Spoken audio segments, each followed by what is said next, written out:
Welcome to our channel the complete finance समस्त को स्वागत कर चैनल को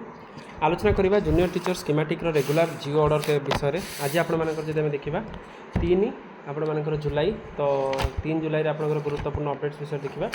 वीडियो को स्टार्ट करने पूर्व समस्त बहु मात्रा वीडियो शेयर करेंगे चैनल को नुआ आसले चैनल को सब्सक्राइब करेंगे ता सहित आपर डिस्क्रिप्शन टेलीग्राम लिंक अच्छी चाहिए आम चैनल सहित जोड़ी होइए कारण देखूँ जो जियो को अपेक्षा करी सारा जूनियर टीचर ओडिशा सारा जी टीचर मैंने अपेक्षा कर रही तो जूनियर टीचर जियो आपण मानकर अपडेटा एत पर्यंत आसी पाइला नहीं सेटा सब दुखद कथा जो थी कि आप मान्यवर हाईकोर्टर एत पर्यंत केस लिस्टेड है ना से विषय देखा वीडियो को स्टार्ट कर देखो आप next date of the hearing रोचे तो आप एत पर्यंत नेक्स्ट डेट ऑफ हियरिंग दि जाए ना किंतु आपण रही कौन स्टेजटा ऑर्डर रही ऑर्डर अपेक्षा अच्छा जोटा समस्त आशायी मैंने जो थी कि ऑर्डर माने इन द सेंस कि 2018 बैच टीचर मैंने जेहेतु जूनियर हो जाते as per the government rule and regulation से रूल एंड रेगुलेशन जदि 2018 बैच टीचर मानक जूनियर कर दि जाऊला कारण 2018 बैच टीचर मैंने जो मैंने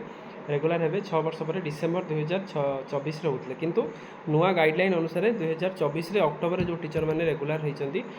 स्टार्टिंग रू से रेगुलर कर दिगला जो कि केस करते तो केस देखिए आपर पंचानन जेना जो एडवोकेट थे आप कुणाल कुमार स्वाई ता सहित आपने देखिए देवाशीष सिंह जो विभिन्न टीचर थे जो थी कि सीधा सीधा आपण मानकर जो ओसेपार एसएमई गाइडलाइन उपर केस करते से गाइडलाइन को काउंटर करते आज इंटरव्यू पिटिशन दि जाता इंटरव्यू पिटिशन अनुसार केसटा को जल्दी समाधान करने कहला देखो 18/5/2026 जो आपण मानकर दि जाता ऑर्डरटा कहला कि 18/5/2026 पर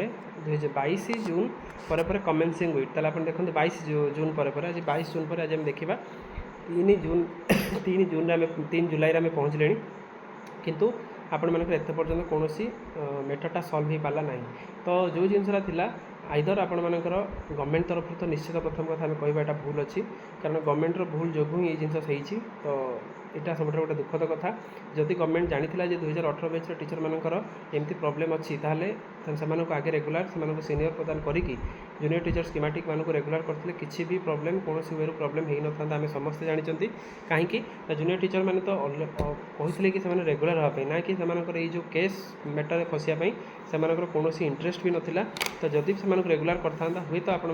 जनवरी रेगुलर कर दे पारता जदि से जिनसा किंतु गवर्नमेंट स्टार्टिंग रेगुलर कर अर्थ या गवर्नमेंट कौट ना कौटी जानी जे ये मैटरटा ये फसब पुणी आम ये 3-4 मास 5 मास 6 मास से कोर्ट मैटर केस फसला जितला जहाँ हम कारण सबू डिपेंड करुच्ची मान्यवर हाईकोर्ट ऑर्डर उपर ऑर्डरटा जब भी आसो ऑर्डर आसला से रेगुलर प्रोसेस आरंभ हो रेगुलर प्रोसेसटा एत पर्यटन आरंभ होनी माने हाईकोर्ट ऑर्डरटा जेहेतु से स्टे कर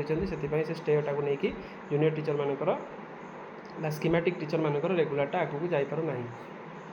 एमती हो पारि था 2018 बैच टीचर मैंने जूनियर टीचर सहित मिसिकी से आगे रेगुलर हो सारी था जो सीनियर मैटरटा फसी जोटा से पार्टा कारण जानते 2022 जो आप केस होता से परिस्थिति होता कि परवर्त मुहूर्त में रेगुलर है से जिनसा को क्लीयर करते समस्त मिसिकी जिनसा को हाईस्कल टीचर मान वे यहाँ समाधान हो पार्ला 2013 और 2016 बैच टीचर केसटा एमती होता तेणु आशा रखा मान्यवर हाईकोर्ट को जल्दी ऑर्डरटा प्रदान करूँ जहाँद्वारा कि हजार हजार जूनियर टीचर स्कीमेटिक आशायी जो रेगुलर को अपेक्षा कर रही से रेगुलर आशाटा पूरण हो जाए समस्त कमेंट सेक्शन में जय जगन्नाथ निश्चित लिखे आशा करवा नेक्स्ट वीक जोटा आसूँ आपण ऑर्डरटा आसी जाए तो वीडियो भल लगे बहुत मात्रा शेयर करेंगे समस्त जूनियर टीचर स्कीमेटिक टीचर मान पाखक जहाँद्वारा कि टीचर चिठिर इंपोर्टान्सटा बुझीपारे थैंक यू देखा नेक्स्ट वीडियो।